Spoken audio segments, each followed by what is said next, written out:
2025년 2월 일본 해상자위대 구축함 한 척이 대만 해협을 통과했습니다. 중국과 대만 사이 110km 폭의 이 좁은 바다를 일본 군함이 지나간 건 2차 대전 종전 이후 80년 만에 처음 있는 일이었죠. 중국은 즉각 경고를 보냈습니다. 주권 침해이며 대만 독립 세력에 잘못된 신호를 보내는 행위라고 비난했지만 일본은 멈추지 않았습니다. 오히려 일본은 몇 달 뒤에 더 큰 도발을 감행했습니다. 2025년 11월 일본의 새 총리 사이다 카이치가 국회에서 입을 열었습니다. 중국이 대만을 봉쇄하거나 침공한다면 그것은 일본의 생존을 위협하는 상황이며 우리는 집단적 자위권을 발동해 참전할 수 있다고 공식 선언한 겁니다. 일본 총리가 의회에서 중국과의 전쟁 가능성을 공개적으로 언급한 건 역사상 처음이었죠. 중국의 반응은 폭발적이었습니다. 다음 날 오사카 주재 중국 총영사는 SNS에 총리를 직접 겨냥한 글을 올렸습니다. 더러운 목을 끼어들 곳에 내밀면 잘려나갈 각오는 됐느냐. 게시물은 곧 삭제됐지만 메시지는 분명했습니다. 대체 왜 대만 문제가 일본과 중국을 이토록 격렬하게 충돌하게 만드는 걸까요? 그리고 평화헌법을 지켜온 일본은 왜 70년 만에 전쟁을 준비하기 시작한 걸까요? 이번 영상에서는 일본이 왜 전쟁 준비에 나섰는지, 대만 해협이 왜 21세기 최대의 화약고가 됐는지, 그리고 이 모든 갈등의 뿌리에 어떤 역사와 지리가 숨어 있는지 차근차근 풀어보겠습니다. 2025년 12월 7일 일본 국회는 긴장감으로 가득 찼습니다. 새로 취임한 사이 다카이치 총리가 질문을 받았거든요. 집단적 자위권을 발동할 상황이 뭐냐는 거였죠. 집단적 자위권이라는 게 뭐냐면 동맹국이 공격당했을 때 일본도 함께 싸울 수 있다는 겁니다. 원래 이번 헌법 구조는 전쟁을 영원히 포기한다고 명시했거든요. 2차 대전 이후 일본은 철저한 평화국가였습니다. 그런데 2015년 아베 신조 총리 때 이 헌법 해석이 바뀌었습니다. 동맹국 방어를 위해서라면, 그리고 일본의 생존이 위협받는다면 해외에 군대를 보낼 수 있다는 거죠. 문제는 이게 실제로 언제 발동되냐는 것이었고, 다카이치 총리는 그 답을 명확히 했습니다. 중국이 대만을 봉쇄하거나 침공하면 그게 바로 일본의 생존을 위협하는 상황이라고 말이죠. 이건 정말 엄청난 발언이었습니다. 일본 총리가 국회에서 공식적으로 대만 전쟁에 개입하겠다고 선언한 건 역사상 전례 없는 일이었거든요. 처음으로 현직 총리가 의회에서 대만 전쟁 개입 가능성을 입에 올린 순간이었죠. 중국의 반응은 즉각적이었습니다. 다음 날 오사카 주재 중국 총영사가 SNS에 위협성 글을 올렸고 베이징은 계속해서 발언 철회를 요구했죠. 다카이치는 단 한 번도 물러서지 않았습니다. 중국은 행동으로 압박을 시작했습니다. 대만과 일본 최남단 요나구니 섬 사이로 드론을 날렸고 일본 전투기들이 긴급 출격했죠. 그리고 센카쿠 열도라는 무인도 주변에 해경함 4척을 보냈습니다. 이 섬들은 일본이 관리하지만 중국도 영유권을 주장하는 곳이거든요. 중국 학생들에게는 일본 유학을 자제하라고 했고 관광객들에게도 방문을 권하지 않는다고 발표했습니다. 일본 정부 추산으로 이것만으로도 140억 달러, 약 20조 원의 경제적 손실이 예상됩니다. 11월 29일에는 상징적인 사건이 벌어졌습니다. 상하이에서 공연 중이던 일본 가수 마키 오츠키가 무대에서 쫓겨난 겁니다. 그녀가 부르던 노래는 애니메이션 원피스 주제가였는데 중국 당국이 일본 문화 콘텐츠 금지령을 강화하면서 공연 중간에 제지당한 거죠. 이 장면은 영상으로 퍼지면서 양국 관계의 냉각을 상징하게 됐습니다. 일본은 말만 앞세우지 않았습니다. 2022년 러시아의 우크라이나 침공 직후 일본은 국방 예산을 GDP의 1%에서 2%로 2배 늘리겠다고 발표했거든요. 나토 기준에 맞추는 거였죠. 원래 2027년까지 달성하려던 계획이었는데 다카이치는 이걸 2026년으로 1년 앞당겼습니다. 내년이면 일본 국방 예산이 800억 달러, 약 110조 원이 됩니다. 영국과 비슷한 수준이고 세계 5위권 안에 드는 규모죠. 이건 엄청난 변화입니다. 불과 5년 전만 해도 일본은 평화주의로 유명했거든요. 2차 대전 이후 일본 자위대는 단 한 명의 전사자도 없었습니다. 적에게 사살된 군인이 한 명도 없다는 거죠. 그런 나라가 지금 항공모함을 개조하고 순항미사일을 수백 발 사들이고 있습니다. 왜 이렇게 바뀐 걸까요? 이유는 크게 네 가지입니다. 첫 번째는 핵무장한 북한이 점점 더 위협적으로 변하고 있다는 겁니다. 북한은 2006년 첫 핵실험을 했고 가장 최근 실험은 160피오톤급이었습니다. 히로시마 원폭의 10배 위력이죠. 스톡홀름 국제평화연구소는 북한이 2025년 1월 기준으로 핵탄두 50개를 보유하고 있고 추가로 40개를 더 만들 수 있는 물질을 갖고 있다고 추정합니다. 북한은 일본 본토를 타격할 수 있는 탄도미사일 수백 발을 갖고 있습니다. 2017년 8월부터는 실제로 일본 상공을 넘어가는 미사일 발사 실험을 했죠. 2017년 9월, 2022년 10월, 2025년 2월에도 반복됐습니다. 일본 입장에서는 언제 핵공격을 받을지 모르는 상황인 겁니다. 더 심각한 건 북한이 러시아와 가까워지고 있다는 점입니다. 우크라이나 전쟁이 시작된 이후 북한은 러시아에 수백만 발의 포탄을 제공했고 2024년에는 수천 명의 북한군을 직접 파병했습니다. 우크라이나 정보기관에 따르면 북한군은 쿠르스크뿐 아니라 자포리자 점령 지역에도 투입됐을 가능성이 있죠. 북한과 러시아는 새로운 군사 동맹을 체결했고 러시아는 북한에 최신 군사 기술을 제공하고 있습니다. 결과적으로 북한군은 더 강해지고 있습니다. 실전 경험을 쌓고 첨단 무기를 받으면서 말이죠. 일본 입장에서는 핵무기를 가진 북한이 점점 더 위험해지는 걸 지켜볼 수밖에 없는 겁니다. 두 번째 이유는 중국의 급속한 군사력 증강입니다.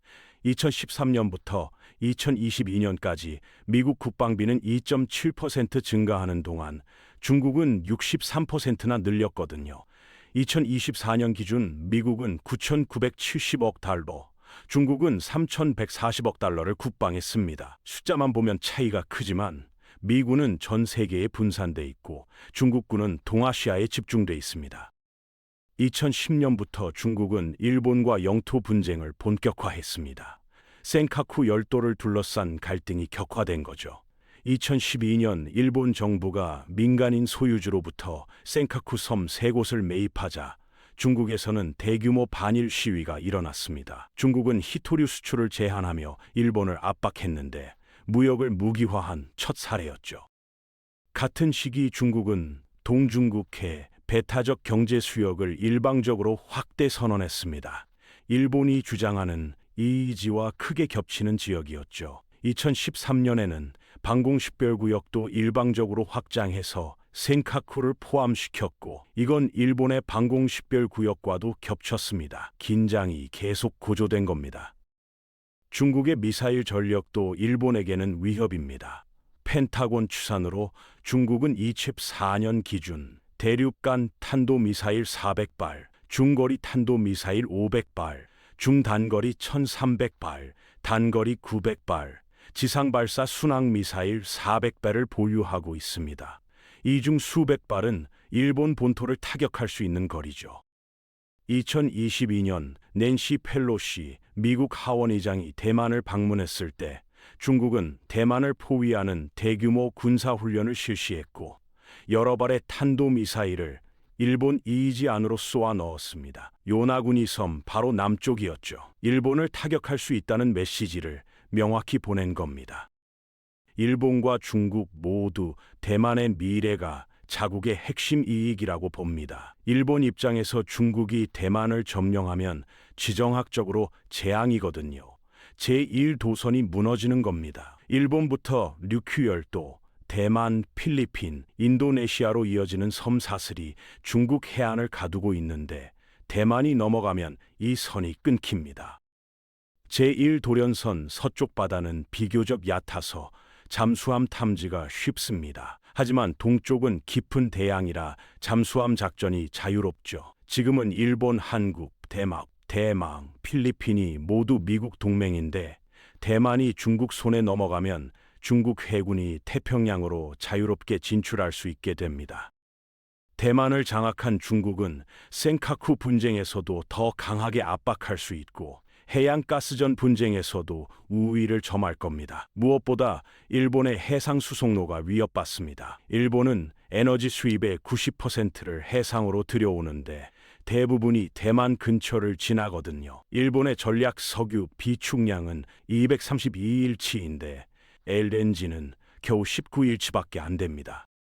대만 전쟁이 40일 이상 지속되면 일본은 에너지 부족으로 경제가 마비될 수 있습니다. 우회 수송도 가능하지만 시간과 비용이 늘어나고 중국이 대만을 장악한 뒤에도 계속 방해할 수 있죠. 이런 이유로 일본은 인도 태평양 지역을 자유롭고 열려있게 유지해야 한다는 정책을 오래전부터 추진해 왔습니다. 이 용어 자체를 일본이 처음 만들었고 나중에 미국도 오바마 행정부 때 같은 이름으로 채택했죠.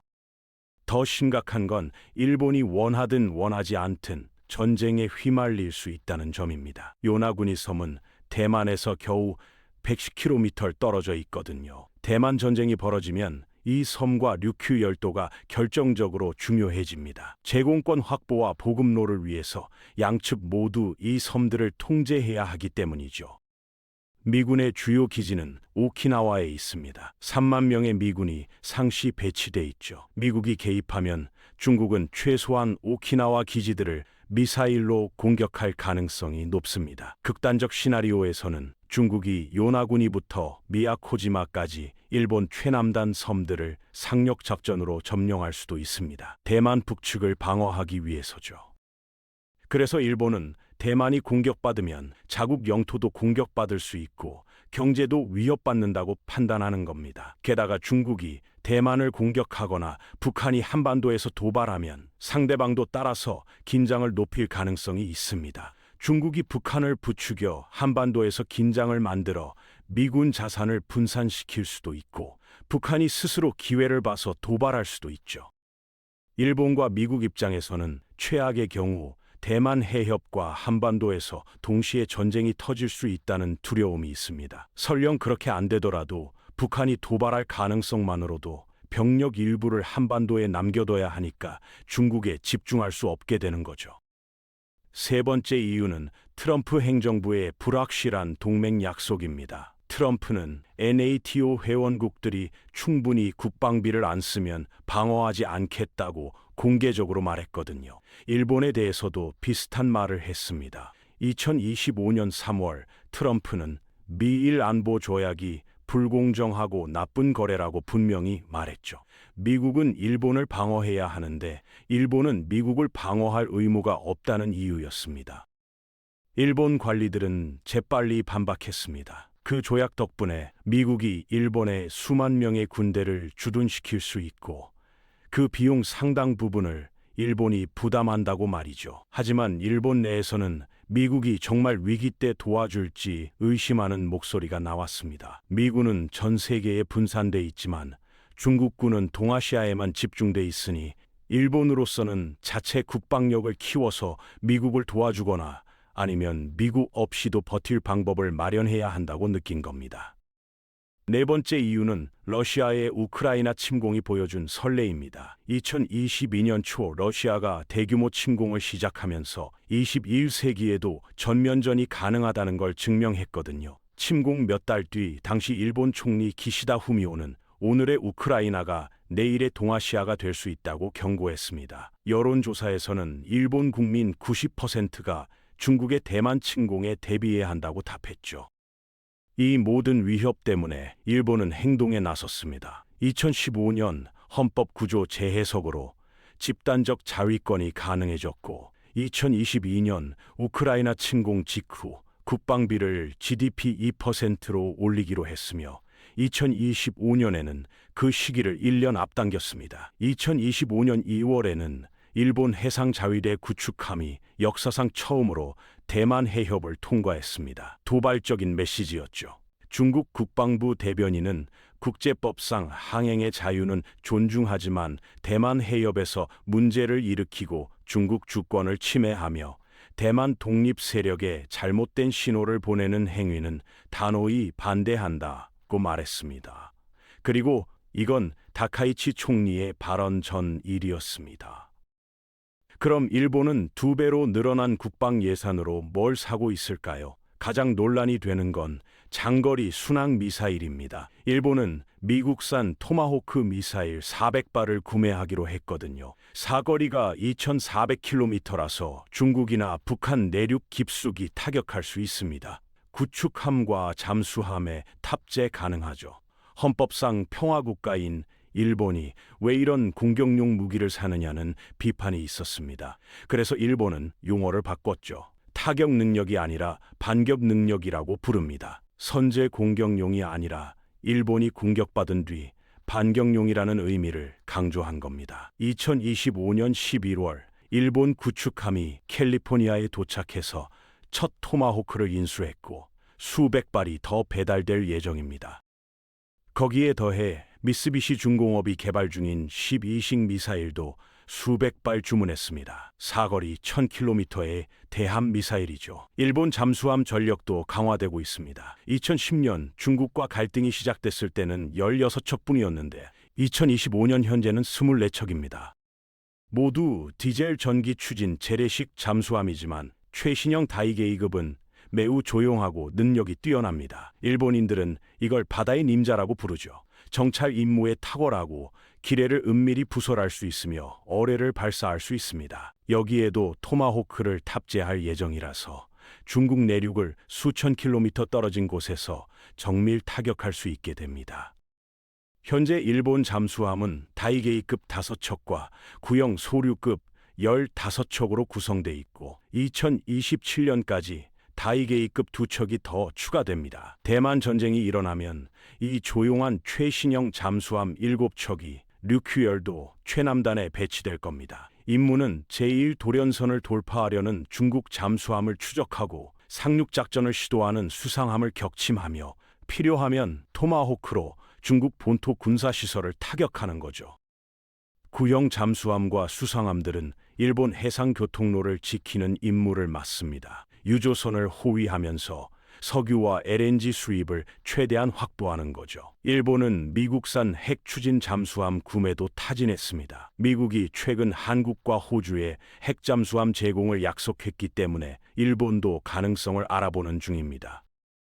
전투기도 대량 구매합니다. F-35를 147대나 사들여서 미국 다음으로 세계 2위 운용국이 될 예정이죠. 105대는 일반형 F-35A이고 42대는 단거리 E-26 수직 착륙이 가능한 F-35B입니다. F-35B가 중요한 이유는 일본의 이즈모급 헬기 항모에 배치될 거기 때문입니다.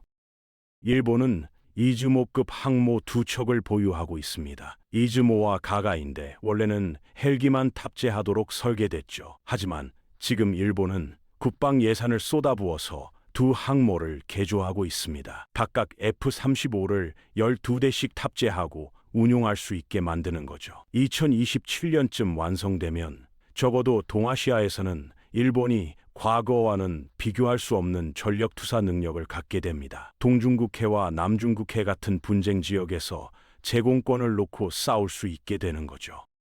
흥미로운 점은 이즈모와 가가가 완성되면 2차 대전 이후 처음으로 일본 해군이 고정익 항공기를 운용하는 함선을 갖게 된다는 겁니다. 제국 일본 해군 이후 처음이죠. 12식 미사일 상당수는 2026년 봄까지 규슈 섬에 배치됩니다.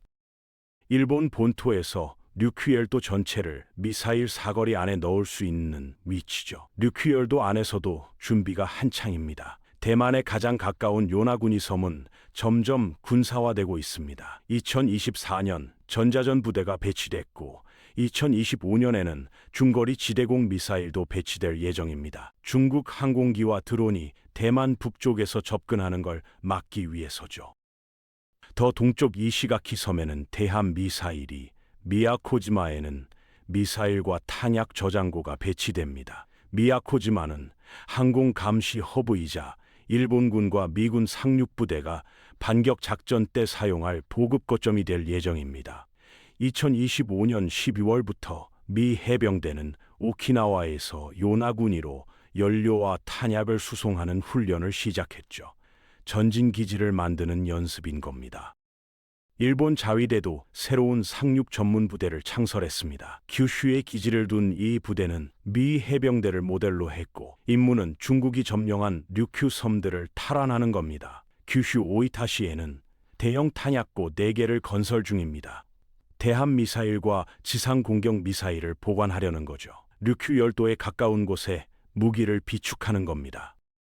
일본은 주민 대피 계획도 세우고 있습니다. 대만 전쟁이 터지면 류큐 열도 최남단이 전쟁터가 되니까 수만 명의 일본 주민을 본토로 대피시켜야 하거든요. 해상 자위대는 그 임무도 준비 중입니다. 아직 논의되지 않지만 언젠가는 일본이 자체 핵무기 보유를 고려할 가능성도 있습니다. 일본은 기술과 자원과 전문 인력을 갖추고 있어서 마음 먹으면 1년 안에 핵무기를 만들 수 있거든요. 지금까지 안 만든 이유는 핵에 대한 자국의 트라우마, 미국의 반대, 그리고 미국 핵우산 보장 때문이었습니다.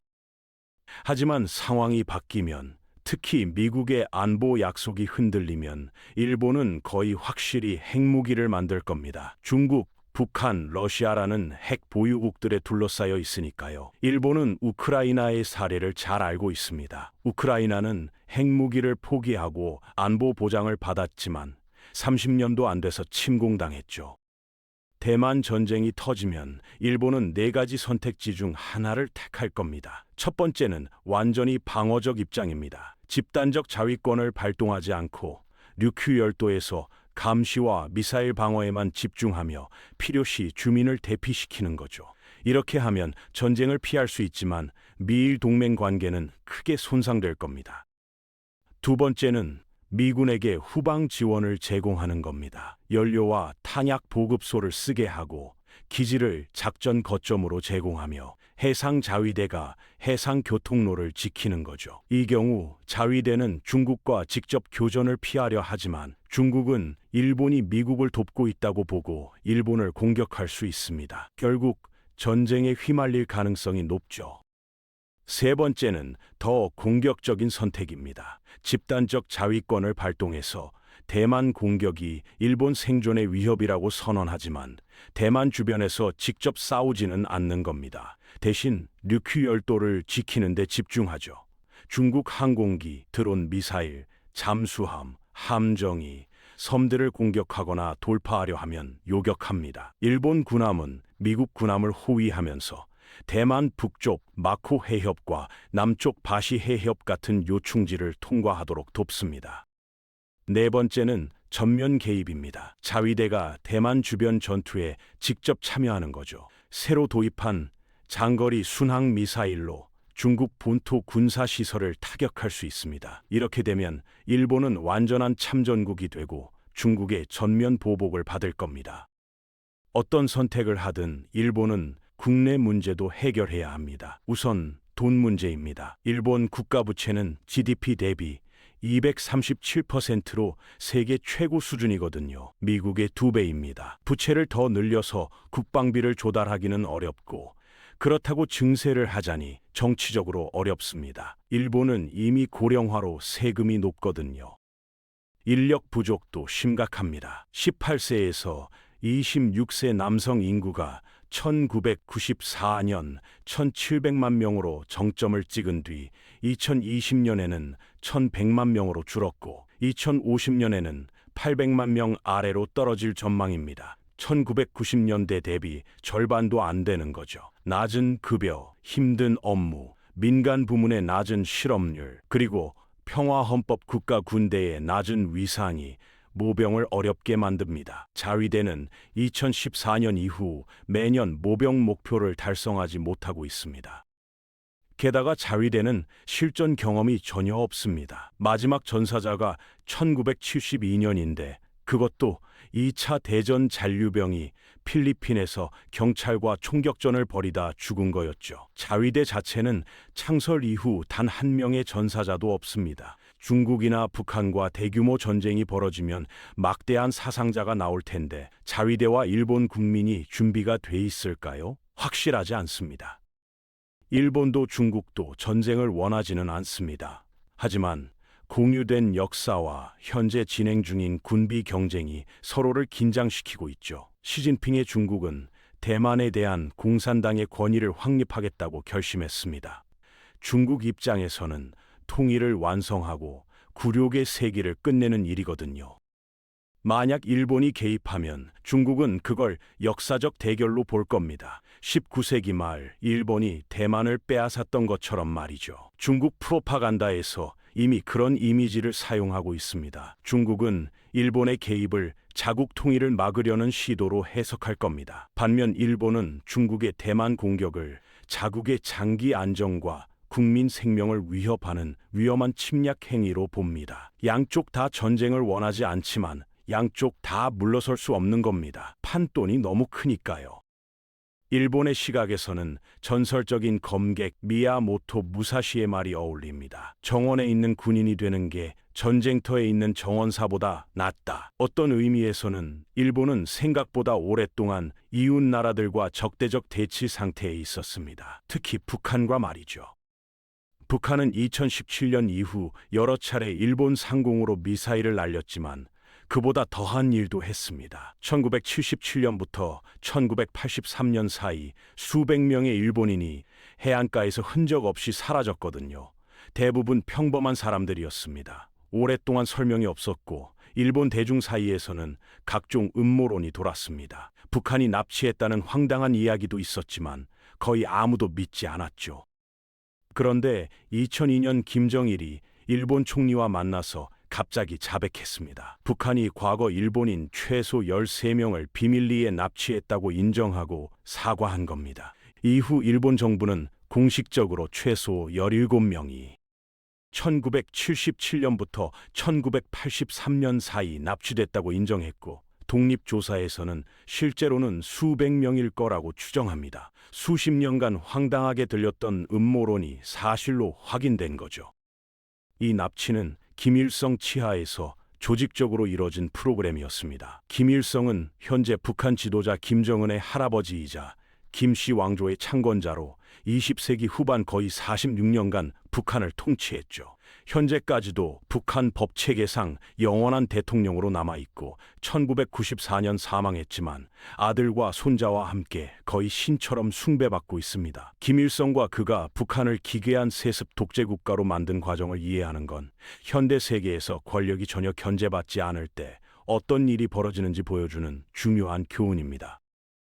결국 동아시아의 지정학적 구도는 하나의 질문으로 수렴됩니다. 대만 해협에서 첫 총성이 울릴 때 일본은 어떤 선택을 할 것인가? 그리고 그 선택이 이 지역 전체를 어디로 이끌 것인가 하는 거죠. 110km 폭의 좁은 바다를 사이에 두고 세계 1위와 2위 경제대국이 군사적 대치를 이어가고 있고 80년간 평화를 지켜온 나라가 다시 전쟁을 준비하고 있습니다. 역사는 지리 위에 씌어지고 지리는 운명을 결정한다는 말이 이만큼 절실하게 느껴지는 순간도 드물 겁니다. 대만 해협은 지금 이 순간에도 21세기 최대의 화약고로 남아 있습니다.